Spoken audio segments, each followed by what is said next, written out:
Today we are looking at the movie Batman and Robin. Batman and Robin was released in 1997, and again it was directed by Joel Schumacher, who returns as director for the fourth and last sequel of this Batman series. George Clooney takes on the role of Batman, while Arnold Schwarzenegger takes on the role of Batman's nemesis, Dr. Victor Freeze. Freeze wants to ice up the city and get some help along the way in the form of Poison Ivy, played by Uma Thurman.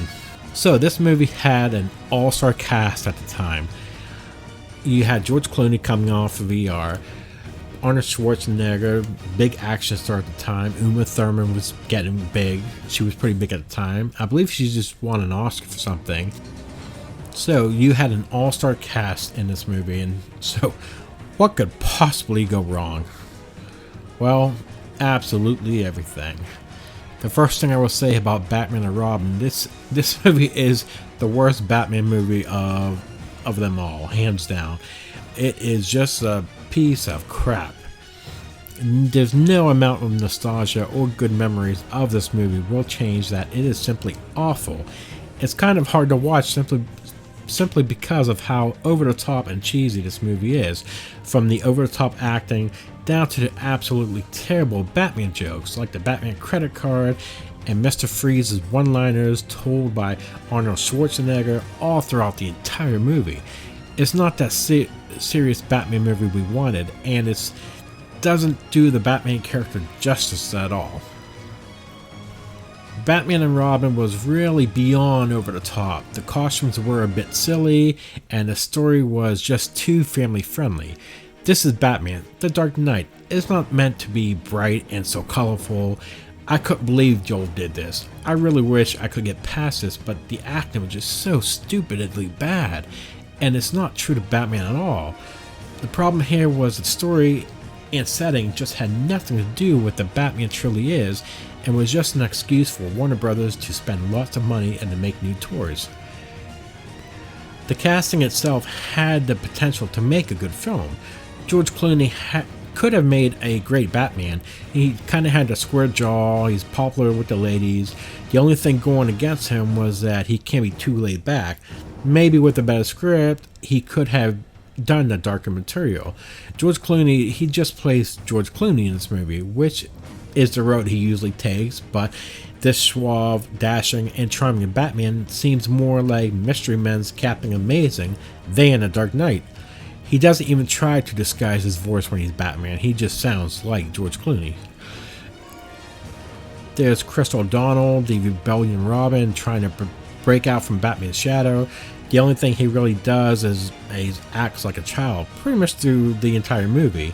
And honestly, I thought Chris O'Donnell did a better job in Batman Forever. Alicia Silverstone, seriously, I don't know the casting choice in this one. I didn't mind Alicia Silverstone in some movies back in the 90s, but she's just really out there in this one. Her tough girl performance is sprinkled with reminders of her clueless days, but she actually does very little in this film. And onto the villains is you got Uma Thurman, who we all know she can act, but is hamming it up to ridiculous proportions. First, when she's playing the nerdy Dr. Pamela, she exaggerates that to a level I thought was impossible, and that she really turned into an extremely sexualized villainess whose plan would kill all the plants she's trying to protect. To me, it just doesn't make sense. And Arnold seems like the worst possible choice for Mr. Freeze. I really think he was completely miscast. I mean, all the Batman villains I could see him playing would be Bane. Schwarzenegger would have been perfect to play Bane. He possesses none of the emotionless, calculated, and cold, psychopathic, which makes Mr. Freeze such a good character. Which Bane, he with his size and everything, he just would have been awesome if they would have made that a serious movie. And speaking of Bane is in the movie, but He's just a muscle man with a gimp mask, a completely unnecessary addition to this movie. He offers nothing to the plot and goes largely forgotten. Bane should not have even been in this movie. They could have made him a great character in this film, but he's nothing more than a henchman. And then all that aside, they're handed ridiculous catchphrases after catchphrases and cliches they're expected to say with any level of sincerity. At one point, Mr. Freeze says, "Chill out."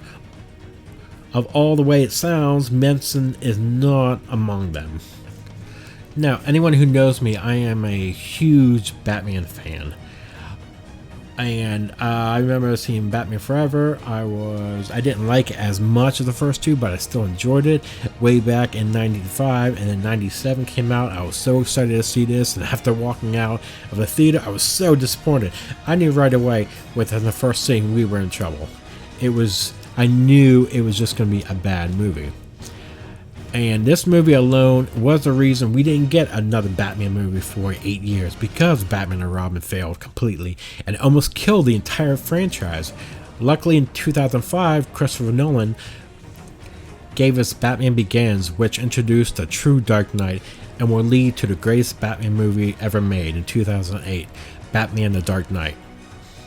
This film was definitely not as good as the first three.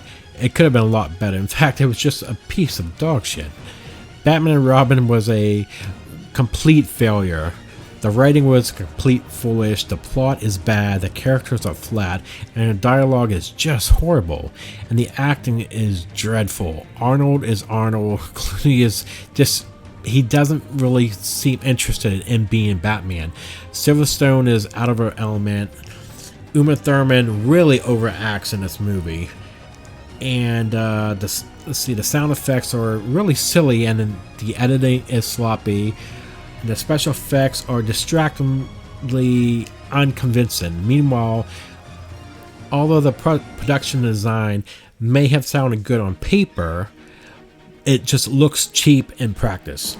The elaborated decor and woeful tackiness, similar to the imaginary, is oftenly ugly and incoherent.